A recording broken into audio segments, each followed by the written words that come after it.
junto a la arena, en una playa en Cartagena. Estaba toda la luna llena y parecías una sirena. Welcome, everyone.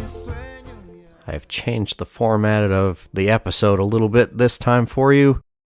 This will be a sort of audio documentary of my trip down to Puerto Vallarta, Mexico in December of 22 with Vern Powell and friends for a clinic that they host down there. The music you hear in the background is from a really cool cat that we met on a catamaran tour. We'll get to him later. Vern was kind enough to invite the missus and I down to Puerto Vallarta with his crew to interview many of the folks giving the clinic, as well as many of the folks who attend it every year. I tried pronouncing the name of this clinic several times, but my grasp of the Spanish language is very lacking, and my ability to roll R's is non-existent. So I got one of the clinicians, a former guest of the podcast and vet, farrier superstar, Dr. Betsy Lorden, to pronounce it properly for us. It's the Clinica de Herraje de Puerto Vallarta. So not only is the super talented Dr. Betsy a DVM, she is a CJF with her therapeutic endorsement as well. And just when I think her resume couldn't get any longer, I find out that she is also fluent in Spanish. So Betsy gave a lecture each morning for the clinic attendees. To paint a picture for you, we all arrived at the Puerto Vallarta airport all around the same time, which is quite the feat considering where everyone came from. Those who arrived early merely had to sit at the airport bar, eat delicious nacho chips with locally made salsa, and have a margarita or two. It was a tough job, but somebody had to do it. Once everyone had arrived and all the introductions were made, we all hopped on a resort shuttle bus and headed to our beautiful beachfront resort, where we got to spend the rest of our stay. The next morning, we all hopped on another bus and headed up to Canopy River, which is high up a hillside on an extremely bumpy road. On that bus ride, I took the opportunity to interview a few of the folks while they were trapped on a small bus with me. Let's start back with Dr. Lorden. Betsy is a veteran of this clinic. How many years have you been coming to this? Second year. Still a veteran. Veteran compared to me. And so what should we expect this morning? This is the first day. We have a fantastic turnout, really great group of guys, hopefully some girls, we'll see. And we've got, a great group of guys. We'll start off with some lectures this morning, and then we do some live demonstrations, and it's everything from trimming and fitting to Mark Thorkelton does a great knife making demonstration. So it's cool because especially things like that, when you have limited tools, learning to work with what you have. So it's a really great positive group of people who come from all over, just trying to improve the craft like everybody else. Cool. Well, thank you very much. The next two folks you will hear are long-term veterans of this project, Mike Nail of Arkansas and Ellie Mae Buckland of England. I started the conversation off by asking them how long they had been traveling down here to Puerto Vallarta and why they kept coming back. I think this is probably my fourth or fifth year. I'd have to really think about it. No, I keep coming back because a bunch of great people, great location. You know, the area up there at Canopy River is just beautiful. You get a lot of guys that are definitely hungry for some knowledge, you know, and they definitely want information and no, they're just great to teach. Cool. How about you, Ellie Mae? I think like fourth or fifth year. 2018 was the first one. I did miss one because of COVID. It's awesome. If I keep getting invited, I'm going to keep coming back. But you see progression. First year was literally a stool jack on a spike in the dirt with a claw hammer. And then now Vern's set it up. So we've got like trade stands and anvils and fires and modification stations. Like it's grown so much. First year, there was 6 of us teaching, 3 guys, 3 girls, and they made us split because they didn't want to be taught by girls. So they had 10 students, 12 students, and us 3 girls ended up with 2. And so we come back the next year, like they shook our hands the end of that day and was looking at all our work and stuff. And yeah, come back the next year and they welcomed us with open arms, and they have done ever since. That's amazing. That's progression too. And what should we expect for day 1 here? Initially, a delayed start is generally the Mexican way. A thirst for knowledge is generally the perception. When you get there, first year, everyone was drinking beer straight off the bat. They don't do that anymore. They actually start asking questions and what you're going to learn about and what they're going to do, which is really cool.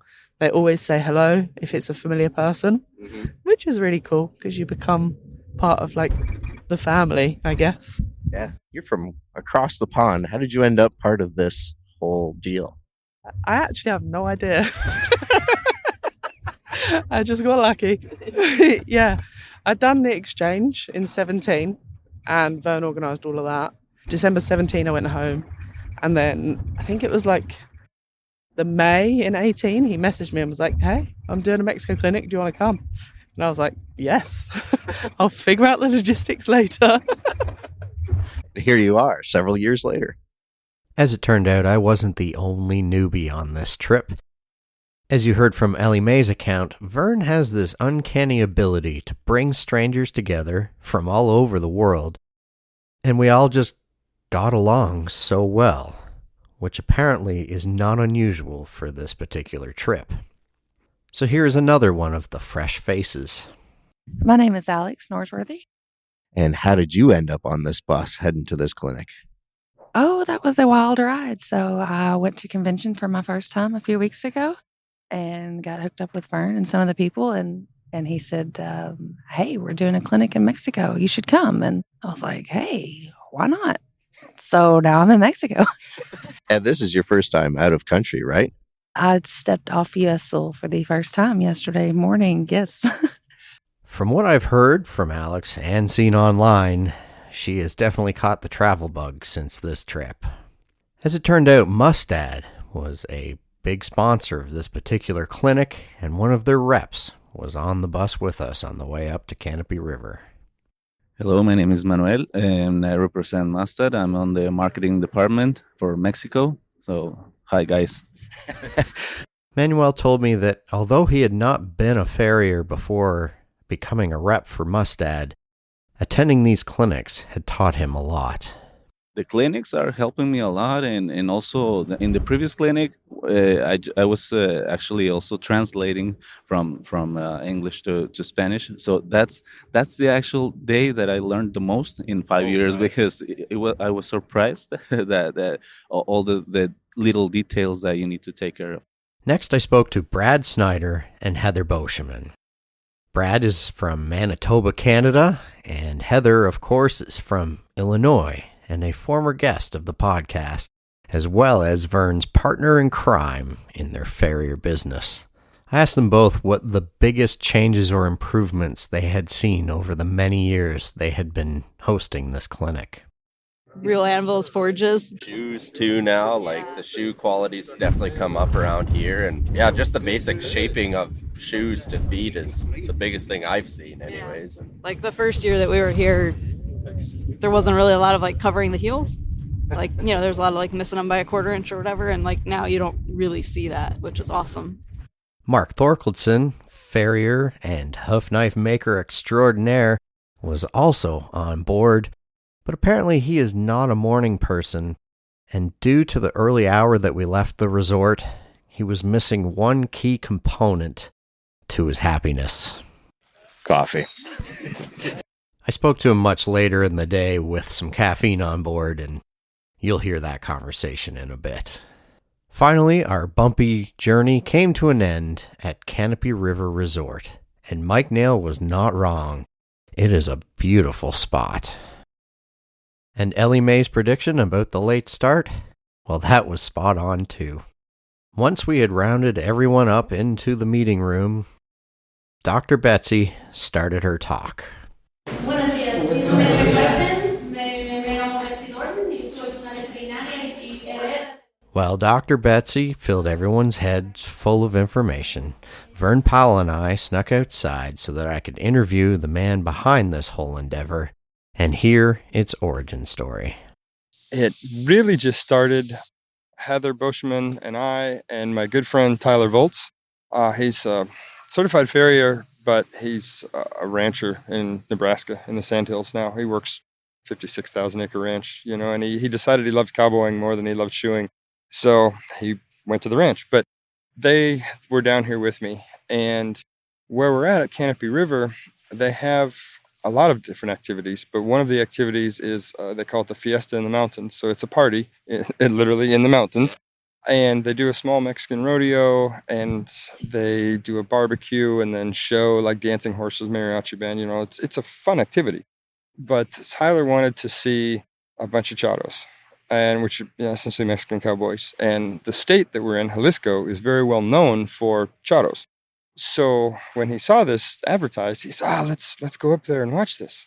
So we came up, and as farriers will do, you're looking at the horses and you're looking at their feet, and what else are we going to do? We walk around and we stare at horses' feet. So I was looking at one of the guys, beautiful Andalusian, that he rode. And so I'm looking at the feed, and we're kind of talking a little bit, and my horrible Spanish, and his English was about as good as my Spanish. So none of it was going all that great. But then they found another guy that could speak a little bit more English. So we talked a little more. And I have to say, shout out to Craig Trenka and the WCB, because I was wearing a WCB sweatshirt that had the Mustad logo on the back of it, along with all the other sponsors. Well, Mustad is a humongous, the biggest supply company down here in Mexico. So it's a very recognizable brand, and they had always bought the shoes and things. So they saw that logo, and, oh, wait, we should talk to this guy. And it didn't go anywhere. We had dinner, everything, and we're just about to get ready to get on the bus to go back down to Puerto Vallarta, to the city. And Miguel Fregoso is one of the owners and directors of this place. He ran up to me and he said, "Hey, I've been looking for you. He said, we've been praying for someone like you to show up." And I thought, well, that's a bit of a stretch. But I've prayed I might go away, but never that I'd show up. So he says, what would you be interested in doing a clinic for us? Teaching us a little something. Yeah, sure. Why not? And he says, when? I said, well, tomorrow. If this is good for you, we're free. So he says, yeah. Well, I'll pick you up at the hotel. So he picked us up the next day at the hotel, and we drove to a feed store, essentially here, where that had, they sold a few boxes of shoes. There was one rasp for sale. There was one frost knife on the shelf. You buy nails by the baggie. So per nail, not like we're used to buying a box of nails. No, you buy nails by the baggie. And so we bought 4 shoes and a baggie full of nails. There was a lot of rebar shoes on the ground because they use rebar horseshoes for a lot of the mules because they're very cheap. They're pretty rough, but whatever, it does the job, and they have a lot of mules here. Because we're here in the mountains, it's rough terrain. So they ride a lot of mules here versus horses. The horses are more for show and the mules are for working. And I bought that rasp and knife. Yeah, the last rasp and the last knife, because I knew I've been to some of these different clinics before, and I kind of knew what we might not have, which was going to be a sharp rasp and a knife. And thank God I did. Because when we came up here to Canopy River, they pulled out the 5-gallon bucket with all the tools in there. And as they're pulling out a can of WD-40 and freeing up the tools that they had sitting in there, and they pulled out one rasp that the teeth were probably half as big as what they were when they originally had bought it. And they're like, "Yeah, we have a rasp for you." Yes, you do. You wouldn't rasp anything with it. You're polishing more than anything else. There was about 10 people here, mostly just locals. And we had a really good time just shoeing this one horse for him. Cold on it wasn't even a stall jack. We had a piece of I-beam. First, we just had a piece of I-beam. And I thought, hey, I don't know how we're going to open or close or hook a heel or do anything. There was no way to do anything. So I asked if they had anything else. Oh, yeah, we'll go get the good anvil. So this fellow, he disappears and comes back a little with another piece of I-beam. Only this one had a hole blown in it with a cutting torch, so you could hook a heel on it, and it had a point that they had used a torch, again, cutting torch, to make sort of a point. So at least we could straighten sort of shoes out, and it was a functional stall jack. on the ground that one of us had to stand on so it wouldn't bounce across the parking lot as we were trying to shape shoes on it. And we had a hardware store hammer, was what we used for shaping. And okay, so that was pretty exciting. We got in there and we made them, work on some things and start working on the horse. And we worked on horsemanship and body position and things that they'd never seen before. And this horse was pretty sore. He was a dancing horse, and so the hind end was pretty shot. And he was a bit nervous at first, but by the time we got done, this horse was he was asleep. His ears were flat out and the thing's asleep. And these guys that are here, they said, like, we've never seen this horse this relaxed while being shod before.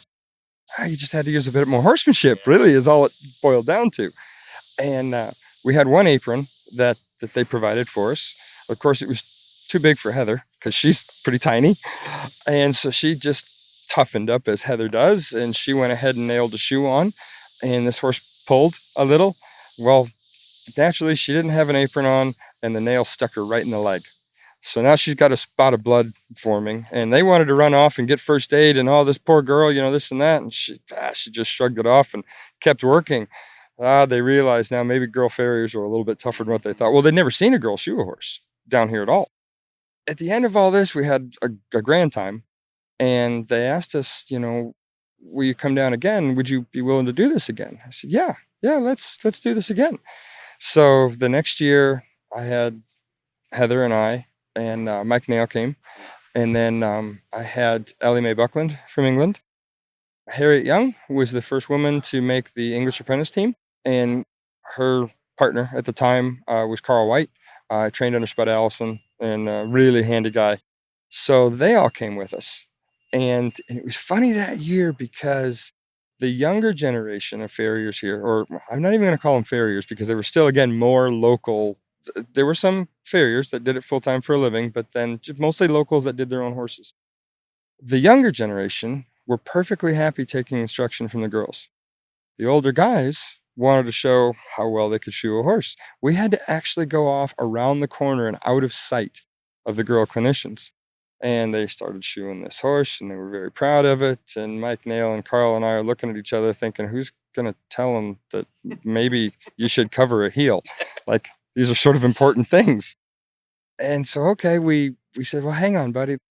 So we pulled the shoe off, we reshaped it, and showed them how it should fit. And all of a sudden, the light bulbs started coming on. And then they were really excited because they wanted to actually learn what we were doing. So we got that horse done, and when they came back over, they saw all the younger generation taking instructions from these girls. And they looked and they saw what the girls had done on the feet, and they realized how handy these girls actually were.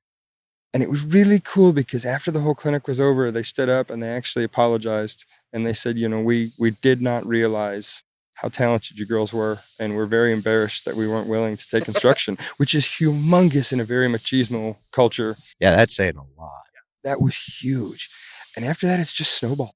It's really just, we've had one guy come from Tabasco. It's a town way down the southern tip of Mexico. He hitchhiked for 2 days on freight trucks and charter buses to get here for a 1-day free clinic. And, us that are so used to having clinics all day long, we don't want to drive 3 hours. Oh, God, they're going to charge us $30 and we have to drive 3 hours. Nah, we can't do that. This guy hitchhiked for 2 days to come to a 1-day clinic just because he had no other ways of learning. So it's been really cool. Now we've got some really, really good farriers that are coming to this. It's led into the first certification in Mexico for the AFA, which is really cool. I think some really neat things are happening. I mean, you can even see it in the crowd that's up there now during the lectures. Like, it is full attention on Betsy right now. It's so fortunate when I met Betsy, and I should give loads of credit to Steffi Kirsten. She showed up to the Hoof Care Summit the first year that the AFA was able to do the written exam there. And I said, hey, you're from Mexico. Why didn't we see you in Puerto Vallarta? She said, well, I've never heard about it. So then we started telling her about it. Well, she used to live there in Cancun. She says, yeah, no, I hadn't heard anything about it. So then we got Steffi involved, and she started to spread the word. Steffi is the one that has been instrumental. She translated the entire AFA written exam. She translated the study guide for us. Unfortunately, she's not able to come this year, but she's been absolutely instrumental. And now that Betsy Lorden is here, she went to college, or did some of her college in Guadalajara, which is here. So her Spanish is fluent. So her being able to give these lectures in Spanish for these guys is like, again, really huge. So we don't have to translators because, again, my Spanish sucks. I was quite impressed. I've heard her say a few things in Spanish, but I've never seen full-fledged yet. No, she just sits up there. And I mean, she prepares, she takes it super seriously, but it's really cool to see, a vet farrier like that have so much excitement and so much enthusiasm and start, because there are a lot of vets, Mexican vets here that show up too. So you'll have vet farriers that show up here. So to see an American vet farrier be able to teach like that and be a girl, which is also way cool. So like, I just think it's every single time I try to just put more and more girls in there just to show, girls rock. They can do it just fine. Changing a whole culture over here. Totally trying to change a culture. It's I kind of feel like I'm going to get drug out in the alley and shot a few times, but it's kind of cool, Yeah, it's working. I mean, we haven't got shot at yet, so I think we'll be all right. Over the next couple days, what should we expect? Well, it is Mexico, so and I have a plan in my head. What actually happens will be what shows up.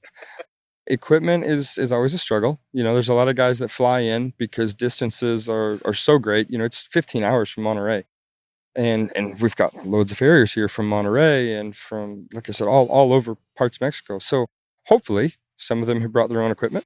We've got 10 clinicians here to teach whatever we can. Hopefully we have equipment that shows up this year so Mark can do his knife making demonstrations.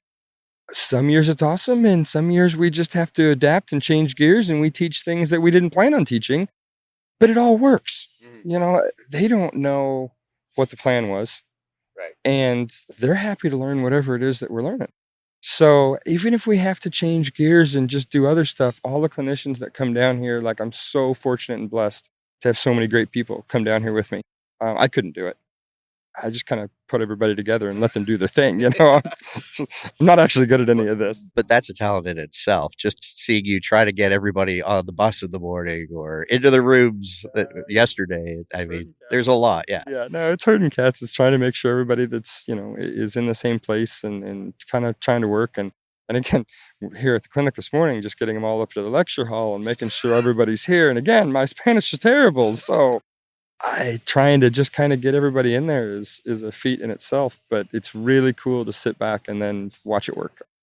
Yeah, hopefully we're going to do some knife making stuff. We are prepared to do some dissections. If Betsy's bag shows up? If Betsy's bag shows up, which kind of got lost. And to be honest, I'm not sure we're going to have any horse legs yet. So, oh, okay. That's been the plan. And again, I have all these things that set up, and sometimes things don't go according to plan. And that's it's frustrating, but it's a different culture. Again, my Spanish is terrible. So it's hard to set up things in a foreign country, not being able to speak the language. You're setting it up with people that aren't full-time farriers that are hosting this event. So they don't necessarily always know what it is that we need. So that itself presents some challenges. You just roll with the punches and go. Roll with the punches and go. That's all you can do, It's getting these guys to learn to share and help each other as much as we are, because, we're only here so much. So they have to get together and practice amongst themselves. So learning how to share and get together and develop good practice habits and good learning habits, I think it's important for farriers all over the world, no matter where you are. But a lot of these folks, they're not used to that because there's no schools here. Everybody just kind of learns a little bit, and it's a little difficult. So trying to develop some good study habits, some good sharing, caring, learning, that's as important as anything else. After Dr. Betsy's lecture was done, we stopped for a more than brief break for a delicious lunch provided by the resort. And then we moved to a lot where several forging stations were set up, and the clinicians were able to do some demos. Brad Snyder did some shoeing modifications at a forging station, and Ellie Mae Buckland did the same, while an amply caffeinated Mark Thorkelson demonstrated how to build a hoof knife. During a pause in his knife-making demo, Mark and I sat down and discussed the great distances that we were hearing many of the attendees had traveled to get there, speaking to their thirst for knowledge. As well, we discussed how these clinics had precipitated in the very first AFA certification exams in Mexico. It's funny because when I talk to the people, say in the US, who were in part of the older generation where people weren't sharing knowledge and stuff, and then they found out that, hey, there was this clinic in New Mexico or something like that, I think they went to great lengths to do the same thing. And it's almost like we're going back in time, but seeing that same progression here. Yeah, it's exciting to be a part of it. Yeah. And then you were part of the first certification that occurred here, right? Correct. Was just down a couple of months ago in October at Monterey for the first certification in Mexico. Correct. Was there a pre-cert before that? Yes, there were a group of 3 CIs, certification instructors that came down. It was Eric Gilliland, Jacob Manning, and Daniel Jones came down, and I think they were just down here for 2 days. Okay. But it was impressive then to come in a couple months after that, and it was everybody knew the routine, everybody knew what was expected, everybody knew the system. So that first certification here was a very, very good experience. We've talked a little bit about this over the last couple of days. What was your experience of it for them? Because you did say at first you were very surprised at how like some of the shoe boards looked and how like clean and polished some of them were, but in other areas where it wasn't so much. Like coming into any area where people aren't necessarily familiar what's expected, like how the shoe displays are going to be scored or how the system is with the shoeing, that things are scored in certain categories and things need to be set up a certain way to be scored in that certain category. I don't think if people necessarily understand that, it's a great outcome. And I think once a candidate fully understands, like, this is exactly how the shoe displays are scored, it first needs to fit. It needs to be flat. And, it's like there's certain parameters that have to happen before scoring really comes into play. It can be difficult, but somebody that's attended a pre-certification, that the CIs do a great, great job of explaining that this is a process. This is exactly what your testers are looking at.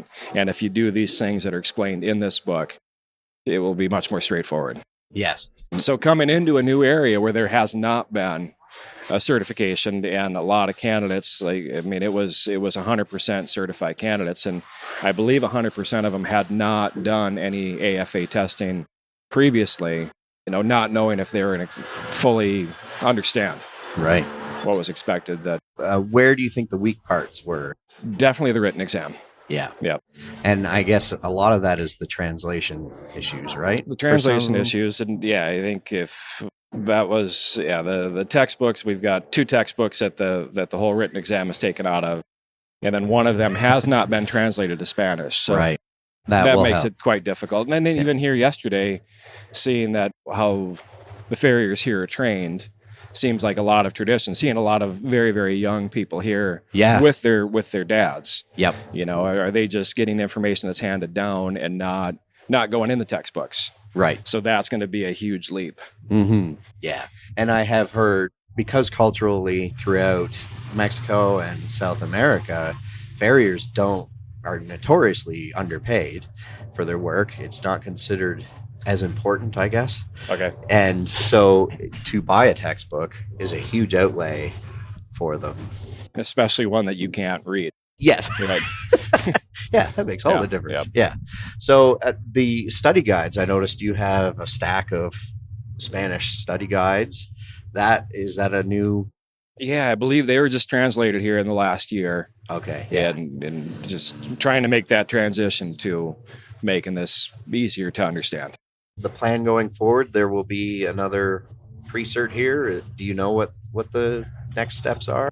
I don't know about the pre-cert. I think that's something that definitely needs to be stressed, because I think it was very, very obvious what a better outcome came from those 3 gentlemen coming down. So that's something that definitely needs to be stressed. But before we left Monterey, there was talk about having the AFA down for another certification, but we were in Monterey the last time. I think they wanted to maybe try that in Mexico City. Right, more central and open it up to more. Yes. Right. And really that one in Monterey, we had farriers from all over Mexico. We were just south of the Texas border, but there were some from way southern Mexico. There were some from Baja. The candidates came to great lengths to come test. No kidding. I can't remember who brought up the point yesterday. It might have been Ellie Mae, that if a few of the more dominant or predominant farriers in Mexico are going and getting letters behind their names, that will encourage others to start pursuing the same process. It could be huge. Yeah. I think I saw that happen even in Canada. Like the people I looked up to had these letters that I didn't understand what they were from. It's really exciting to be on the ground floor. Yeah, no kidding. Cool. Is there anything else you'd like to add? Got a cup of coffee? He does sound much happier, doesn't he? Thank you very much, Mark. Thank you. On day 2 of the clinic, several horses were brought in for us to work on.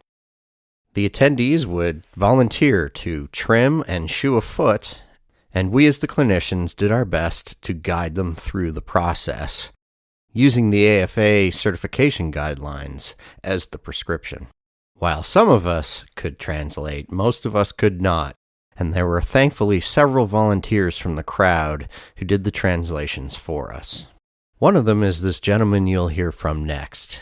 Fresh from vet school, he was quite helpful in translating anatomical terms. Okay, my name is Rogelio, Roger, if you can call me that way.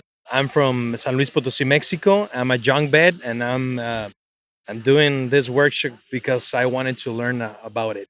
And you're interested in the lameness side of things, I'm assuming? Exactly. I'm interested in every causes that can cause a horse lame, and that's why I'm here, to improve myself too. How far did you come today to get here? Well, my hometown, it's about 10 hours away from here, so it's been a good trip. Did you fly or drive? I flew, yeah.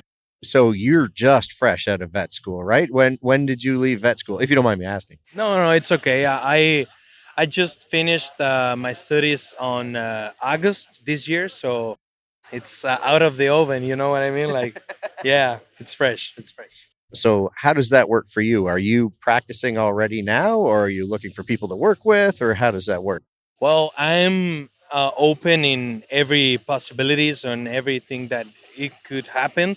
But right now I'm working at my grandpa's ranch, doing work with horses and beef cattle and everything. But day by day, it's getting better.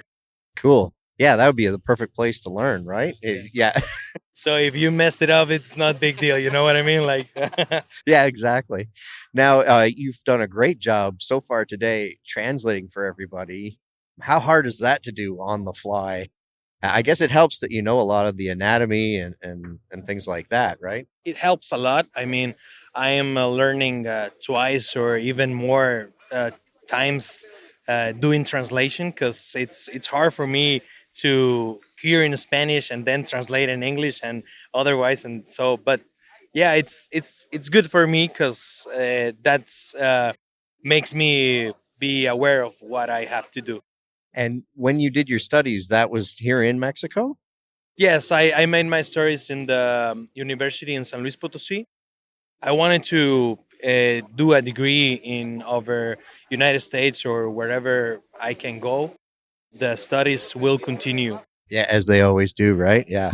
And how many universities would there be for vets in Mexico? I think there are around 6 or 7 universities. There's one in Mexico City, another one in Tamaulipas, another one in Guadalajara, I think so, and San Luis, and I don't know where else, but there's a couple more. I'm assuming there are so many because there is so much livestock around, right? Like livestock plays a big role in this country, does it not? It is. There's a lot of good genetics here also, so they are doing a lot of work over there and improving every year, even in the fairs or in the markets or anywhere you can see or you can find better cattle. Cool. We discussed it earlier. You're already pretty well traveled. You spent some time in the U.S. and in Canada, right? Sure. I've been there for a couple years, so I wanted to go back there to learn about it and learn more. So if anybody's listening and they're a vet and would like to have somebody come along, I have a candidate for you. So thank you very much for taking the time to do this. That's awesome. No, thank you, and no problem. I'll be in touch, and if you can come over Mexico, you will have home to stay with. Awesome. Thank you, sir. Day 2 brought some new faces, and one of those was an older gentleman who always seemed to have a group around him. I asked Dr. Betsy about this gentleman, and apparently he is like the godfather of horseshoeing in Mexico. They call him Don Chewy, but I'll let him introduce himself by his real name. My name is Jesus Rodriguez. I am from Guadalajara, Jalisco, Mexico. And how far away is that from here? From here is around 5 hours. Did you drive here or fly? No, drive. And how long have you been a farrier? I loan a ferry for 60. I am 78. Really? Yeah, I'm gonna be my birthday December 11. I'm gonna be 78. Yeah, I started when I was 11 years old. I started to shoeing horses. Were they your own horses or? I beginning with my horses, but after my neighbors, because I was living in the country, they more people come to me to to showing to do the horses, and that's the way. And an old man, he's going to the States, and he told me when I come back I gonna bring you a tool for a shoeing, and he bring me an install jack and nippers and yeah. That's the way I began to showing my horses and horses for the other people. Yeah, and I made my job, and I love that now. Still, this many years later. That's amazing. So what brought you here? How did you hear about this? I hear, but this is my third time I came to here. A friend of mine, he's Roberto Martinez. He told me about that. There's going to a yearly. You guys came to show the people, and I don't miss it. Yeah. Yeah, no, it's really cool. This is my first year here, so yeah. This paradise. Yes, it is paradise. Yeah. And what did you learn today?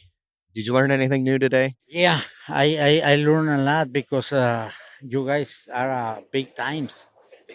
Yeah, big times. There's no way to don't learn nothing because we have to learn something. But but we learn a lot. No, it's been really exciting to see everybody here.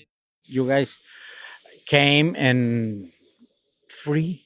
Who made that? Right. Yeah. Yeah. This time of presentation costs a lot of money, more than $300 or $500, and now it's for free. And we have a chance to make a friendships with you guys. I know Travis is a wonderful person.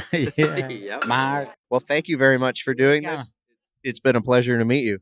It's my pleasure. Another one of the standouts of the crowd was a sole female farrier who stood on the sidelines and just watched quietly as everyone else volunteered to work on the horses.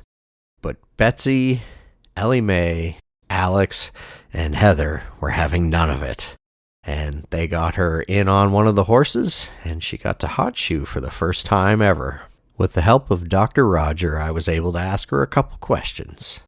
Mi nombre es Vivian Marín y soy de Guadalajara. How did you become a farrier?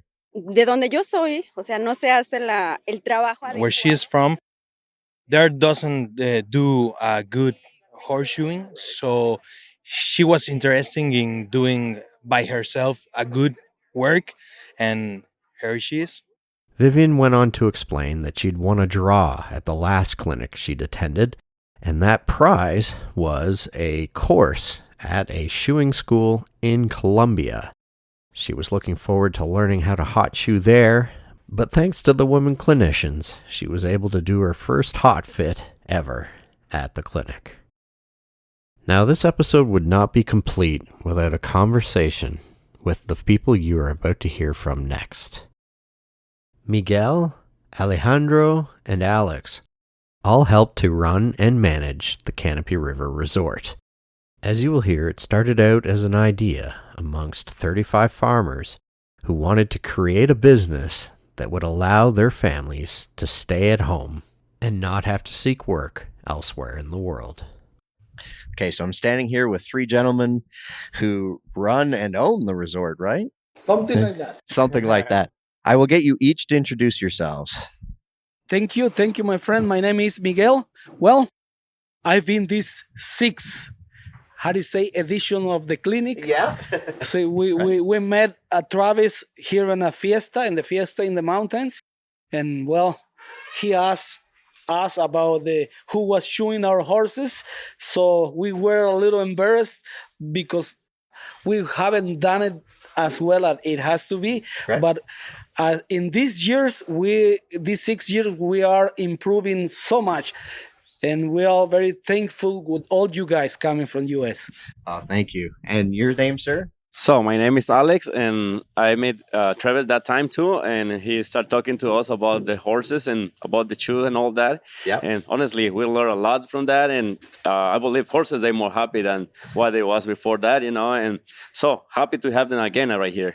So as a farrier, I have to look at feet whenever I see them go by, and I'm really impressed. Like, I've been to other resorts at times, and sometimes the feet aren't great, but you guys are doing a great job on those feet, so it's nice to see. So how did you create Canopy River? What's the story behind how this all came to be? Yeah, the main purpose of this company, it was to create jobs for the young guys like Alejandro. Alejandro came here when he was 17, 18. Really? Now he's like 30. The community, well, as you see our mountains for doing agriculture, cattle, it is very difficult.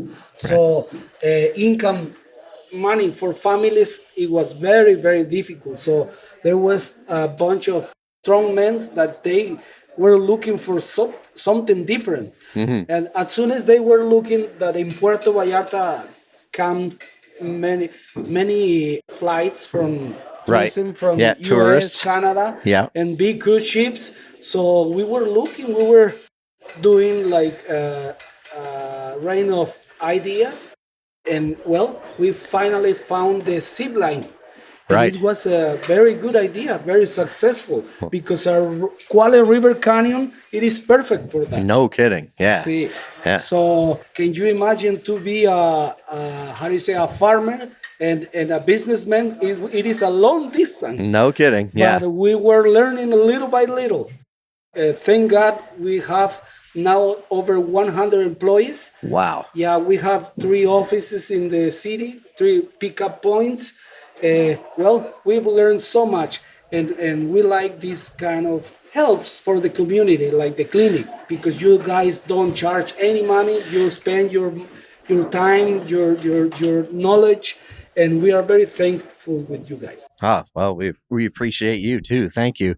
And so for somebody like you, how did you end up here? So the main thing was, like Miguel said, was to make like local jobs for the people, the ones we live right inside of this land, Yep. Because right inside of our land, that's about like 18 communities, and most of the employees, about these hundreds of one he's mentioned already, we live higher up in the mountains, and we drive down here to work, Okay. And before that was farming for everyone. That was so hard to do it right here because, like you see, we don't have flat land. It's rugged. But honestly, at the beginning, it was so hard. I'm one of the beginners ones right here, But now I feel so good because some of my friends, when I started here, there was a little kids, and now they're working right here. Right. That's a good opportunity. That way, nobody have to emigrate to trying to find a better life. They stay right here with their families, Right. which is important, and making to growing everything right here, Yeah. So we start with a zip line, like he say, but now we have like 7 different activities right here. Right. Yeah?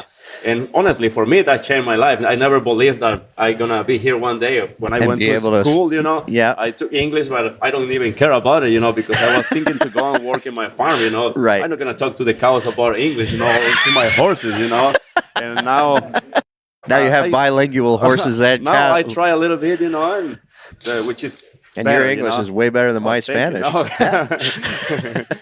So yeah, that's how we've been here, you know. When you first started as a community, how many people came together to create this? That's 35 farmers. 35. Wow, 35. So our land Okay. is owned by a group of 170 farmers, you know. Yeah. That was here in Mexico after the Mexican Revolution. The government split the land for the farmers, and this piece of land is owned by a group of farmers, and that's 35 of them, the ones they decide to start with this. Okay. Once they got the land, is that just passed down through family, or how did that work? That passed by families, you know, like by generations, you know, like, I can tell you now, like, if one of these 165 farmers is not allowed to keep going on the team, I mean, like, if he don't want to work no more, he can pass by to one of his sons, you know, his family. If not, he can sell it to one of the people, the ones that live right inside of the land, not to somebody coming from outside of the land. They have to be from somebody, the ones been their whole life around here. Right. Uh-huh. Okay. Well, that's really cool. So I imagine you're aware that in other parts of the country, this isn't possible. Like, it's possible, but it doesn't happen. Like, I've met several people from Mexico in the U.S. and in Canada because they had to go away from their families and their children to earn enough money to then do that. So it's pretty incredible that you were able to create this. And where do you think you'll go from here? What's your next plans? We have a very interesting new project, but it's going to be a surprise for next year. Oh, you heard it here first. Yeah. Okay. Gotcha. Thank you, amigo. Thank you very much. Oh, thank you for taking the time. We really appreciate you. At the end of the second day before we all parted ways, I learned another Mexican tradition that I was not aware of, and that is of the group photo. My face hurt from smiling for so many group shots, and every time I thought we were about to disband and leave, somebody else would bring out a phone and say, wait. When the pictures were done and a couple shots of tequila were shared, we all headed back down to the resort to begin our vacation. And that's what leads me to the music that you heard at the beginning of the episode and that we will end with here.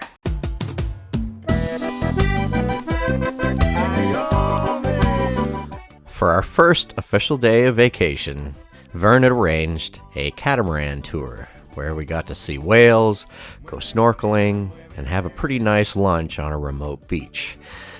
At the end of the day, as we were heading back into the dock, one of the ship hands brought out an accordion and offered to play and sing for us.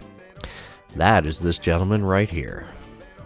I must apologize as I'm not 100% sure of the pronunciation of his name. I've asked several sources and the spelling makes it difficult, but I think it's Julio Urango, and that would be spelled Guilio, and his last name Urango. He can be found on YouTube and Spotify. Super talented fella. We were really fortunate to end our perfect day being serenaded by this gentleman. Before I go, I'd like to say a special thank you to Vern Powell for inviting me on this trip to record and experience the really cool thing he started down there. Stay tuned, as in the coming weeks, we'll be releasing episodes of other conversations I had while down in Mexico. Until next time, take care of yourselves and each other out there. We'll talk soon.